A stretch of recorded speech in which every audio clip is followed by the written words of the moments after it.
Pour la première fois, il y a 48 nations et 104 matchs diffusés entre 21h et 6h du mat. C'est la coupe des insomniaques, le bordel. Mais détendez-vous. Ayant en moi-même quelques petits problèmes de dodo,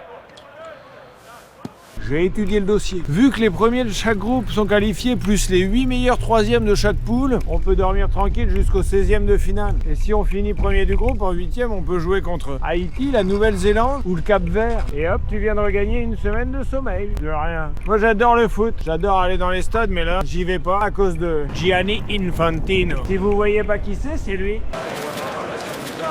Le patron de la FIFA, il a tellement de pouvoir qu'il fait qu'est-ce qu'il veut. FIFA, association très lucrative à but dictatorial. Faut dire que quand il fait une table ronde FIFA, il y a plus de pays représentés autour de la table que quand il y a une table ronde pour l'ONU. Ouais, il pèse, le gars. Infantino, il aurait été à la tête de la FIFA en 1945. Les accords de Yalta, ça aurait ressemblé à ça.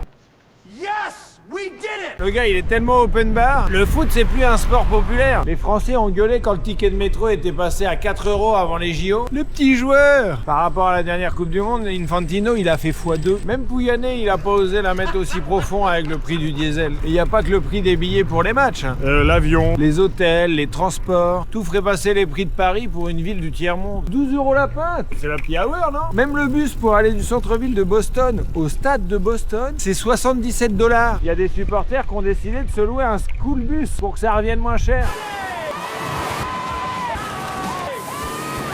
Pour pas se faire assassiner le portefeuille, va bientôt y avoir des logs de Glober.